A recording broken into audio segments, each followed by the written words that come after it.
Assalamualaikum warahmatullahi wabarakatuh. Bismillahirrahmanirrahim. Alhamdulillahirrabbilalamin. Allahumma sholli wa sallim wa barik ala sayyidina Muhammadin wa ala alihi wa sahbihi ajmain. Insyaallah teman-teman semua, pada hari ini kita akan meneruskan lagi pembelajaran kita tentang kitab Al-Arba'in fi nahwi wa sharfi lughat.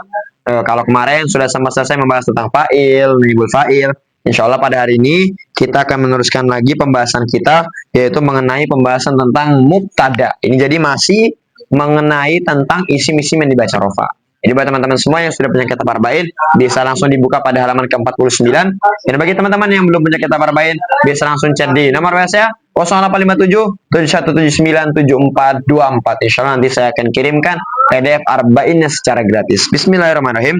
Teman-teman bisa lihat di sini. Jadi hari ini akan membahas tentang mubtada. Apa sih mubtada? Jadi teman-teman bisa lihat, mubtada itu adalah isim yang dibaca rofa atau yang ditakwil yang sepi dari amil lafzi. Jadi mubtada itu adalah isim yang dibaca rofa. Jadi mubtada ini dibaca rofa teman-teman, atau ditakwil yang sepi dari amil lafzi. Maksudnya sepi itu tidak ada amil lafzinya. Jadi bahasa gampangnya ya, kalau kata Pak Ye, mubtada itu adalah permulaan kalam. Jadi setiap ada kalimat isim yang jatuh di awal kalam itu namanya mubtada.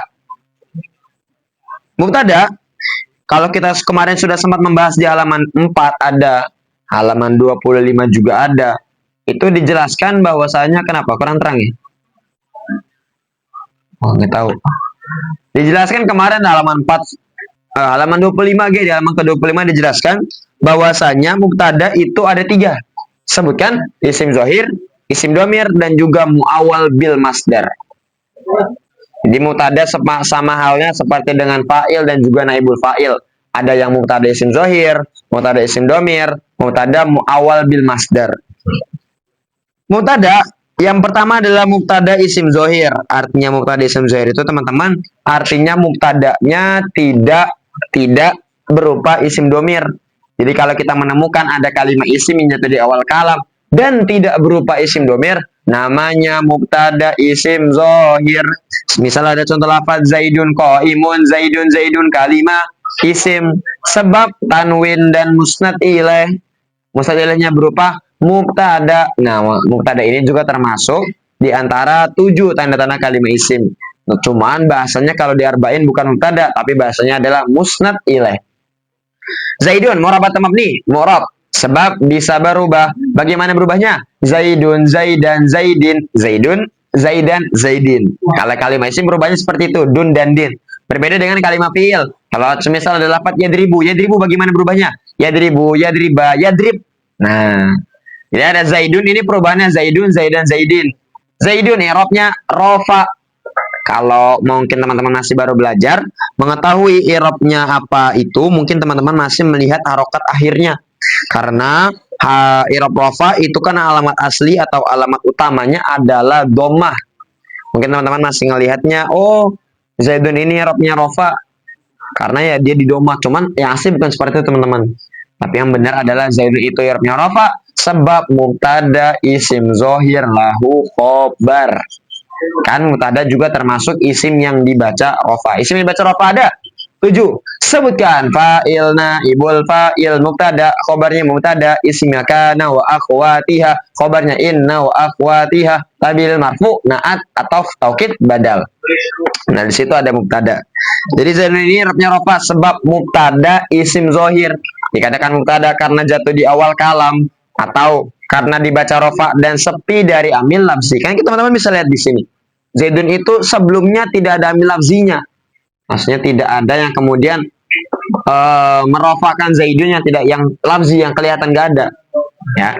Makanya Zaidun ini namakan mubtada isim zohir lahu khobar. Kenapa dikatakan lahu khobar, Kang? Jadi lahu khobar itu artinya punya khobar atau punya ya kabar. Zaidun alamatnya dhamma dhahirah sebab isim mufrad munsharif. Nah, kalau di pertanyaan alamat teman-teman baru melihat harokat akhirnya. Berhubung di sini harokat akhirnya dhammah dan dhammahnya itu kelihatan, ada dhammahnya kelihatan nih. Maka alamatnya dhamma dhahirah sebab isim mufrad munsharif. Zaidun marifat atau nakirah? Marifat sebab isim alam, syakhs, asmo mankul, Zaidun sigot, isim jamid mana masdar, bina ajof ya'i. Kenapa mereka dikatakan ajof ya'i? Karena Zaidun ini kalimat isim yang ain fiilnya berupa huruf ilat.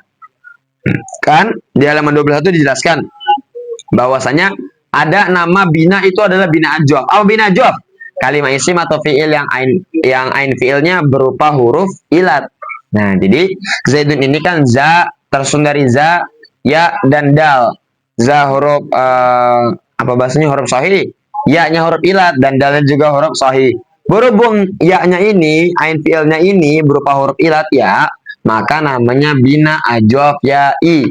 Zaidun madinya zada, zada kias istilahi, zada yazidu zaidan wa ziyadatan wa mazidan fahuwa zaidun wa daka mazidun, zid la tazid mazidun mazidun mizyadun. Yang semacam ini kalau teman-teman mau tahu kiasnya, kias istilahinya, atau mau mengetahui masdarnya, atau mau mengetahui fiil madinya, teman-teman nggak boleh asal, tapi caranya dengan melihat mu'jam. Jadi teman-teman caranya buka di Google, ketik mu'jam. Misalkan teman-teman mau cari lafaz Zaidun, Zaidun mu'jam, baru dipejet, insya Allah nanti keluar semua tuh. Ada madinya, ada masdarnya, kias istilahnya ada semua insya Allah. Ya, jadi begitu. Zaidun artinya orang yang namanya Zaid. Zaidun qaimun, qaimun kalimah isim sebab tanwin mu'rab mabni mu'rab sebab bisa berubah. Bagaimana berubahnya? Qaimun, qaiman, qaimin. Qaimun i'rabnya rafa sebab khobar mufradnya mubtada. Ini tentang khobar itu kan dibahas di halaman 25. Dijelaskan di halaman ke-25 itu bahwasanya khobar yang mubtada itu ada dua, ada yang mufrad, ada yang ghair mufrad. Yang mufrad itu ada dua, ada jamid, ada mustaq. Yang jamid itu ada dua, ada zat, ada makna. Nah, Zaidun qaimun, qaimun di sini termasuk khobar mufradnya mubtada. Zaidun alamatnya dhamma dhahirah sebab isim mufrad munsharif. Ma'rifatul nakirah, nakirah sebab tidak ada al ta'rif namun bisa dimasuki al ta'rif. Pokoknya kalau ada kalimat isim tidak ada al ta'rifnya namun bisa dimasuki al ta'rif maka namanya isim nakirah. Kang, kenapa Zaidun kon itu nggak ada alnya? Tapi Zaidun walaupun nggak ada alnya juga tetap tidak bisa dimasuki al. Kalaupun ada lafaz Zaidun kemudian dimasuki al, nanti statusnya dia menjadi nakiroh. Zaidun kalau dimasuki al, contohnya kayak Az-Zaidani ataupun Az-Zaiduna. Nah, itu jadi statusnya malah jadi nakiroh. Kan kalau kata Pai kan min ketemu min sama dengan plus, begitu juga marifat ketemu makilah sama dengan nakiroh malah. Berbeda dengan qaimun di sini. Kenapa Zaidun ini dikatakan marifat? Zaidun itu dikatakan marifat karena isim alam. Berbeda dengan qaimun. Kalau qaimun tidak termasuk di antara isim marifat yang 7 itu. Isim marifat ada 7. Sebutkan isim domir, isim alam, isim isyarah, isim mausul, isim ada al tarifnya, isim maudu pada isim marifat, munada, nakiro, maksudah. Nah, qaimun di sini termasuk isim nakiro sebab tidak ada al tarif namun bisa dimasuki al tarif. Ada lafaz qaimun. Ketika dimasuki al tarif menjadi al qaimu. Kang, kenapa enggak al qaimun? Sebab antara tanwin, al dan juga mudhof itu tidak bisa menjadi satu. Tidak bisa ada di satu kalimat. Pokoknya ya tiga inilah bahasanya itu bermusuhan lah. Ya. Jadi gak bisa kemudian kalian mengatakan ada lafaz qaimun dimasuki al menjadi al qaimun, gak bisa. Tapi kalau ada lafaz qaimun dimasuki al menjadi al qaimu. Qaimun sigot mustaq isim fa'il bina ajof wawi madinya koma, koma kias istilahi koma yakumu kauman wa kiyaman wa komatan wa makoman fahuwa qaimun wa daka makumun kum la takum makomun makomun mikwamun qaimun ilal qaimun asluhu qawimun ala wazni fa'ilun qulibatil wawu hamzatan liuquiha ba'da alifin zaidatin ma'kauniha ainas fa'ilin fasara qaimun. Qaimun artinya orang yang berdiri. Jadi pada lafaz Zaidun qaimun, Zaidun di sini namanya mubtada, sedangkan qaimun di sini namanya khobar. Zaidun di sini namanya mubtada, mubtadanya mubtada isim zahir karena tidak berupa isim domir. Yang nomor 2 adalah mubtada isim domir. Contohnya huwa qaimun, pada lafaz huwa qaimun, huwa di sini namanya kalimat isim. Huwa kalimat isim domir. Mabni atau mu'rab? Mabni. Sebab tidak bisa berubah. Huwa mabni apa? Mabni fathah. Huwa mahal rofa. Sebab mubtada isim domir. Huwa ma'rifatun nakirah. Ma'rifat. Sebab isim domir baris munfasil. Huwa wake mufrad mudzakkar ghaib. Maknanya dia lelaki satu. Pokoknya kalau ada kalimat isim yang tidak berupa isim zohir dan dia jatuh di awal kalam atau sekedar ramil lafzi, itu namanya mubtada isim zohir. Tapi kalau dia ini berupa isim domir, maka namanya mubtada isim domir. Begitu juga dengan lafadz huwa di sini. Insyaallah udah paham lah. Kalau isim domir, isim zohir dan juga isim domir. Yang nama terakhir adalah yang mubtada muawwal bil masdar. Jadi teman-teman, muawwal bil masdar itu artinya diganti dengan masdar, ditakwil dengan masdar. Ada contoh lafaz wa antasumu khairul lakum. Wa antasumu waw kalimah huruf ibtida, sebab tidak patut tanda-tanda kalimat isim dan fiil. Mabni atau mu'rab? Mabni, sebab tidak bisa berubah. Wow, mabni apa? Mabni fathah. Wow, punya taluk nggak? Nggak ada. Kenapa nggak punya taluk? Karena yang punya taluk hanya huruf jer. Wow, faedahnya ibtida. Lafat wa antasumu an kalimah huruf an kalimah huruf amil nawasib, sebab tidak patut tanda-tanda kalimat isim dan fiil. Mabni atau mu'rab? Mabni, sebab tidak bisa berubah. An mabni apa? Mabni sukun. An tak punya taluk nggak ada. Kenapa nggak punya taluk? Karena yang punya taluk hanya huruf jer. An faedahnya masdaria. Lafat tasumu kalimah fiil mudhari. Nah, di sini nih. Jadi wa antasumu khairul lakum aslinya itu wa antasumu, sesungguhnya wa antasumu puasa kamu semua khairun lebih baik lakum bagimu. Tasumu di sini teman-teman itu ditakwil atau diganti, yang awalnya berbentuk fiil mudhari malah diganti atau ditakwil menjadi masdar, yaitu menjadi saumukum khairul lakum. Sama aja artinya puasa kamu semua lebih baik bagimu. Karena lebih seperti itu. Ya. Jadi wa antasumu khairul lakum ketika ditakwil jadi masdar menjadi saumukum khairul lakum. Lafaz tasumu kalimah fiil mudhari, sebab kemasukan huruf mudhara'ah. Ini ada huruf mudhara'ahnya. Nih, huruf mudhara'ah. Pokoknya kalau teman-teman menemukan ada kalimah, kalau ada huruf mudhara'ahnya, itu namanya kalimah fiil mudhari. Tasumu mu'rab atau mabni? Mu'rab, sebab bisa berubah. Bagaimana berubahnya? Tasumuna, tasumu. Kenapa berubahnya tasumu? Karena tasumu ini adalah termasuk af'al khomsah. Jadi kalau ada af'al khomsah itu perubahannya tasumuna, tasumu. I'rabnya, rafa nasab jazmnya nun, harfunun.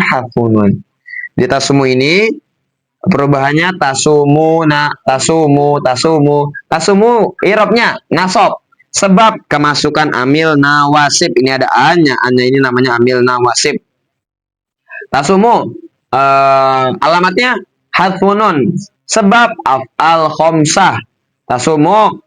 Sigot mushtaq fi'il mudhari. Bina ajofawi. Madinya soma. Madinya soma. Kias. Soma yasumu sauman. Wasiyaman wa masoman fahuwa so'imun. Wadaka masumun sumla tasum masomun miswamun. Nah, gitulah kurang lebih ya. Khairul lakum, nanti ya insyaallah teman-teman bisa narkib. Nah itu.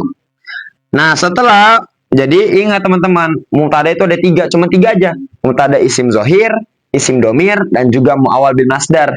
Isim zohir itu artinya tidak berupa isim domir. Jadi kalau ada mubtada kok tidak berupa isim domir, namanya mubtada isim zohir. Yang kedua mubtada isim domir, ini artinya berupa isim domir. Yang terakhir muawwal bil masdar, artinya diganti dengan masdar. Selanjutnya teman-teman, yang keterangan di bawahnya ada lagi keterangan tentang pembagian mubtada isim zohir. Jadi teman-teman harus tahu bahwasanya mubtada isim zohir itu ada pembagiannya lagi. Mubtada isim zohir ada dua. Sebutkan lahu khobar, lahu marfu, sadda masadal khobar. Lahu khobar itu artinya punya khobar. Jadi contoh lafaz Zaidun qaimun, Zaidun utawi Zaid qaimun iko wong kang ngadeg. Zaidun ini namanya mubtada, sedangkan qaimun ini namanya khobar. Maka dari itu, berhubung Zaidun ini punya khobar, maka namanya mubtada isim zohir lahu khobar. Berbeda dengan yang nomor 2, yaitu lahu marfu sadda masaddal khobar. Artinya nih, saya terangin nih. Lahu itu artinya punya. Marfu itu artinya isim yang dibaca rofa. Sadda artinya menempati. Masaddal khobar, tempatnya khobar. Jadi arti daripada lahu marfu sadda masaddal khobar artinya punya isim yang dibaca rofa yang menempati tempatnya khobar. Tapi bukan khobar. Cuman dibaca rofa dan menempati tempatnya khobar saja. Di sini ada 2, yaitu isim fa'il dan juga isim maf'ul. Yang isim fa'il dan isim maf'ul syaratnya adalah yang didahului nafi atau istifham. Nafi itu artinya tidak, sedangkan istifham artinya pertanyaan. Kan teman-teman sudah tahu di halaman ke-6 itu dijelaskan bahwasanya huruf istifham ada. Huruf istifham ada 2, sebutkan hamzah hal. Keduanya ini artinya apakah. Jadi pertanyaan. Sedangkan nafi huruf nafi ada 7. Sebutkan la lam lam ma lan la ta in ma ma. Nah. Yang isim fa'il contohnya aqaimun zaidun, aqaimun apakah orang yang berdiri, zaidun zaid apakah berdiri, zaidun zaid. Nah, di sini a-nya ini namanya huruf istifham. Qaimun ini namanya mubtada, sedangkan zaidun ini dia adalah isim yang dibaca rofa yang menempati tempatnya khobar, tapi statusnya bukan khobar. Dia di sini menjadi jadi fa'il dia di sini. Qaimun apakah berdiri, zaidun zaid. Qaimunnya ini dia qaimunnya menjadi mubtada, sedangkan zaidunnya itu yang dinamakan marfu sadda masaddal khobar atau isim yang dibaca rofa yang menempati tempatnya khobar. Nah, berbeda dengan yang isim maf'ul. Yang isim maf'ul contohnya amadrubun zaidun, amadrubun apakah dipukul, zaidun zaid. Nah, kalau tadi aqaimun zaidun, aqaimun a-nya itu huruf istifham, qaimunnya itu mubtada, zaidunnya itu menjadi fa'il. Sedangkan amadrubun zaidun, a-nya ini huruf istifham, madrubun ini menjadi mubtada, sedangkan zaidunnya menjadi naibul fa'il. Kurang lebih seperti itu ya. Mungkin sekian yang bisa sampaikan teman-teman. Kalau keterangan saya ada salah atau keliru atau ada yang salah, pokoknya teman-teman bisa langsung chat aja di kolom komentar atau ya bisa sampaikan ke saya. Namanya juga saya masih belajar al-insanu ma'al khata'wan nisyan. Semoga ya sedikit manfaat barokah buat teman-teman semua yang masih kebingungan tentang arba'in ataupun ingin sharing-sharing lagi tentang nahu sorf lugat ataupun inginnya ngobrol-ngobrol bareng atau mungkin ngasih saran atau mungkin ngasih Kang gimana kalau ngejelasin itu jangan kecepatan atau punya saran buat biar channel ini lebih berkembang. Soalnya kemarin ada orang sosial media ngechat ke nomor WA saya, Kang, kalau bisa kalau menerangin itu jangan buru-buru Kang, jangan kecepatan biar lebih enak didengarnya, biar kemudian bisa lebih mudah dipahaminya. Oke, saya terima. Jadi buat teman-teman yang misal punya saran ataupun punya kritik tentang channel ini, tentang penjelasan saya, bisa langsung aja chat di nomor WA saya 0857 7179 7424. Insya Allah nanti ya kita akan ngobrol bareng, sharing-sharing bareng-bareng. Semoga segini manfaat barokah. Subhanakallahumma bihamdika asyhadu an la ilaha illa anta astaghfiruka wa atubu ilaik. Assalamualaikum warahmatullahi wabarakatuh.